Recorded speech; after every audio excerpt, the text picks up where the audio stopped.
गेली 70 वर्ष झालं धनगर समाज हा आपल्या धनगर एसटी आरक्षण अंमलबजावणीसाठी लढतोय। येथील प्रस्थापितांनी, येथील जे काही राज्यकर्ते आहेत, राष्ट्रवादी काँग्रेस पार्टी असेल, BJP असेल, शिवसेना असेल, जेवढेही महाराष्ट्र राज्यावर जे काही पक्षाचे मुख्यमंत्री होऊन गेले, या सर्व राजकीय लोकांनी फक्त धनगर समाजाची फसवणूक केलेली आहे आणि फक्त आश्वासन देतात, ते पुढं काहीच करत नाहीत।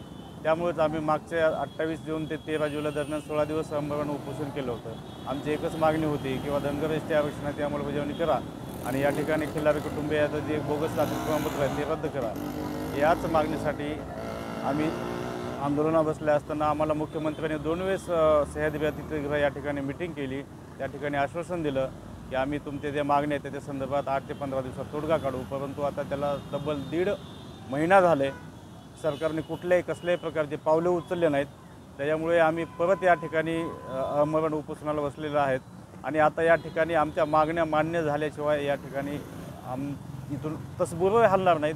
सरकारला आमचे या ठिकाणी इथून आमचे प्रेतच घेऊन जावं लागतील, त्याच्याशिवाय आम्ही या ठिकाणी उपोषण बंद करणार नाहीत। सरकारने याच्या संदर्भात ज्या दिवशी GR ते घेऊन येतील धनगर एसटी आरक्षण अंमलबजावणीचा, तेव्हाच आमचं उपोषण स्थगित होतील, अन्यथा नाही।